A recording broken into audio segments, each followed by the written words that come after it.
For the next 15 minutes, I'll be focused on in the life of a Dempsey cichlid.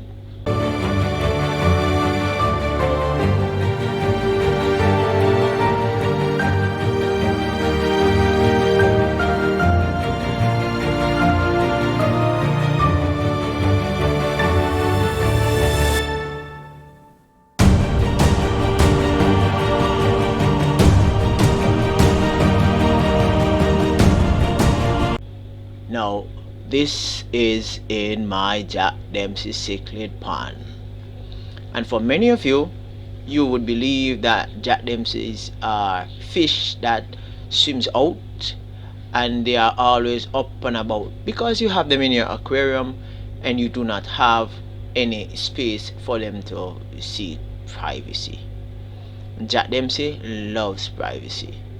So, as you can see straight ahead in the water, you will see about 3 cinder blocks placed within the pond. That's my 270-gallon tote, and my Dempsey, whenever they feel a need for a little, privacy, they would go within the cinder block, the holes, and they will either mate or just relax, or where there are cases where the male is actually pursuing the female, you find that they are huddling through these spaces. Okay, so one of the questions that are being asked, or well, I have been asked over the years, is how you know male Dempsey from the females. Now, in front of you, these are some juveniles, so it's a little bit difficult to actually identify the male from the female at this stage. As they become mature, you realize that there are distinctive features for the male and the female. The female normally grows larger than the male at the initial stage, and over time the female will seem as if they and the male are practically the same. But through the earlier stage, the male would look the smaller one. Now, the male normally has, that's the normal Dempsey, guys. The male normally has a greenish bluish mouth, whether on the top of the mouth, underneath the gills, underneath the belly is just totally blue, and there is it doesn't have that much fat. Whilst the female, it has some amount of blue speckles on the mouth, but it doesn't have any blue beneath the, what do you call it, beneath the chin, beneath the mouth, right? Cool.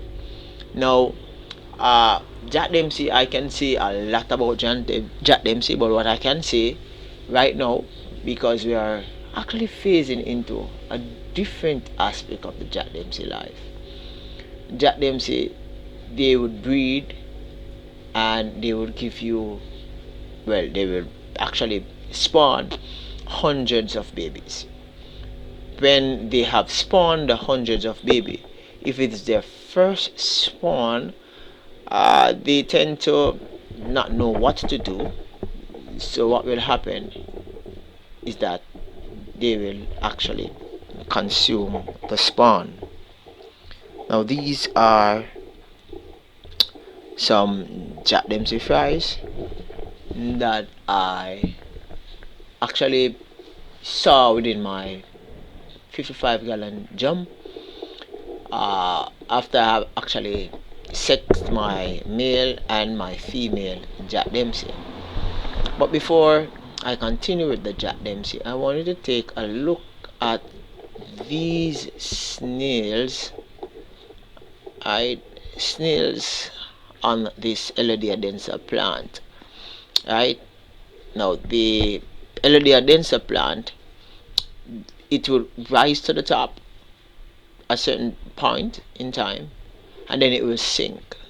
Now, in rising to the top, you'll find that there's a great amount of algae being built up on the Eladia densa, and then it will actually sink to the substrate of the pond where it exists, or should I say, in the river where it normally exists. Now, as for these Jack Dempsey babies, they are attracted to the light. No, they are not, I call it now, shoreline fish, and they are not fish that actually swims together for no reason. However, as small as they are, they realize that they are safety in numbers. So for the first 2 to 3 months, they will actually swim together before they become independent and start to explore on their own. Right? So they are all attracted to the lights on the camera that's underwater.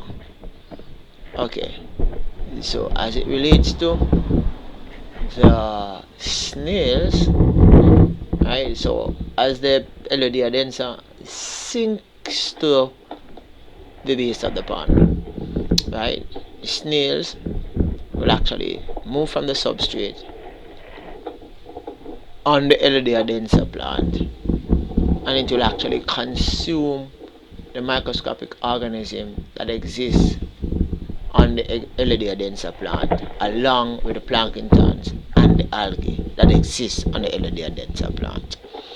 Now, in this pond, I have a large female and a male that is not that large like the female, but they are hiding within the, I call it now, the planted area of the pond, right? So they do not want me to actually film them. These fish, they look a little blowy, being this close to them, and they are swimming all over the place. It's kind of difficult to get, unless I'm going to be using a microscope. Now here you see, look at the Eladia plant. You see the snail actually hitching its way on the Eladia plant, and it's going to ride all the way from the bottom of the Eladia plant that is touching on the substrate, and it's going to climb all the way up to the top of the Eladia plant, and consuming not the leaves, not the plant, but the microscopic organisms that exist within, well, on the plant itself. Now, these fish will swim like this for days, for hours, right? And periodically you will see the, well, I am not 100% sure if you will see within this video, but periodically you will see, if you observe your Jack Dempsey within the space, you will see the parent actually looking out or making some movement, and all the babies will actually go to one side. Now, a few weeks ago, if not months, I shared a video wherein which I shared that my Jack Dempsey actually, and it was this same setup Jack Dempsey that I had sex and placed within an aquarium. They actually bred, and they gave me about 3 dozen babies. Right? Some of the eggs were spoiled, and I decided to place them in this pond that kind of give them a little bit more privacy and should allow them to breed a little bit more freely.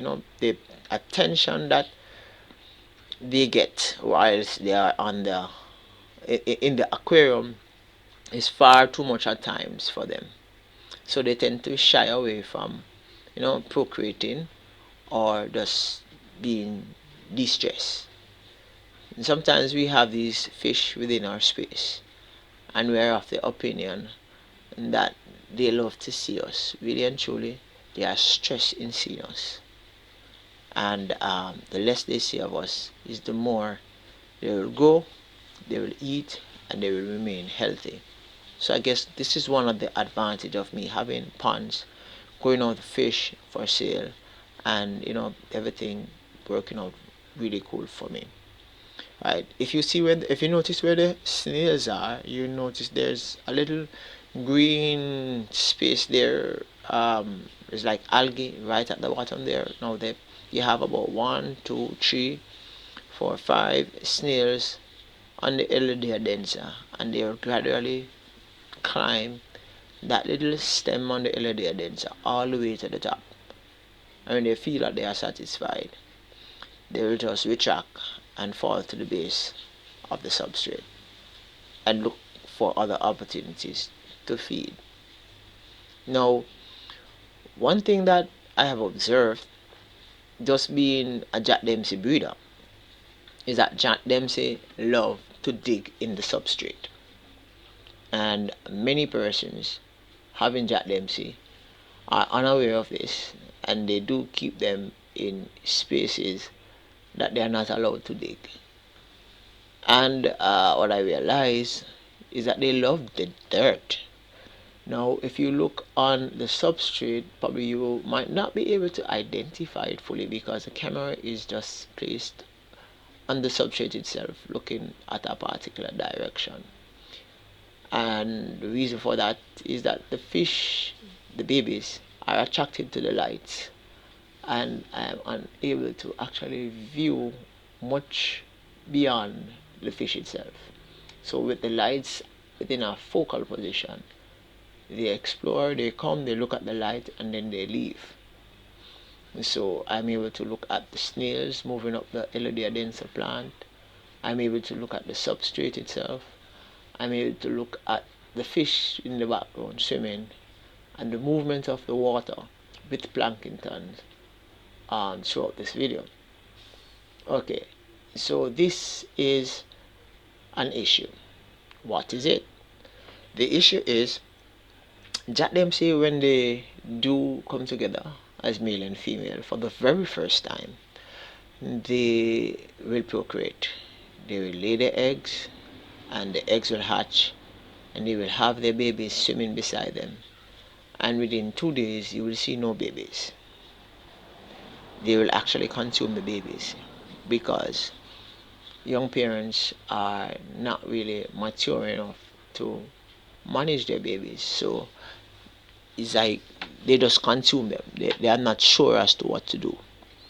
It might take about 3 or 4 spawns for them to actually get it right and you to actually get some babies. And so if you have a pair of Jack Dempsey and by any chance you see them laying, they have actually laid and you see spawn, if you want, you can remove the babies, which is a little bit technical. I would advise you to move the parents if you want them, right? Or just allow them to stay, everything to stay. And if the parents consume them, the parent consume them. But over time, you'll find that the parents will be more involved in the nurturing of these babies until they become probably 1 inch, 2 inch, they can be removed. Now, a point to note is that these Jack Dempsey babies, they are prone to death whenever the pH or the temperature of the water suddenly changes.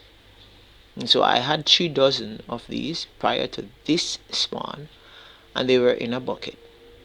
And I did a water change, and they were going on okay. But because I actually moved the bucket from one location of my yard to the other, I now, out of the 3 dozen, I now only have 3.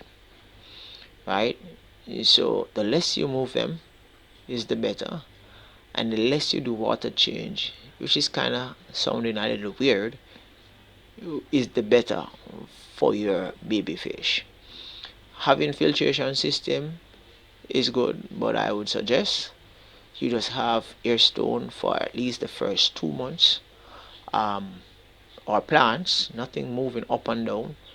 You don't want to put any much what I call it, movement, turbulence in the water, which causes the babies to be jerked around, to be moved around, and they actually drown with all that movement, or better yet, they just die because they are being flung around all over the place, and they just can't manage because they're very tiny, very very very tiny, right? So you have to spend a lot of care with them at this age. Now I decided not to take out these babies from the pond. I decided to allow them to stay, and whatever happen, because if I do take them out, the parents will lay again, and taking them out all the time doesn't guarantee that the parents know how to take care of them. So in doing this, what will happen is that the parent will eventually know how to take care of them up to about 1 inch, and then now that's less stress on me because I don't have to worry about the sudden change in pH, the sudden change in temperature, sudden changes in a lot of things that might happen within the space, right? So as it relates to Jack Dempseys, right?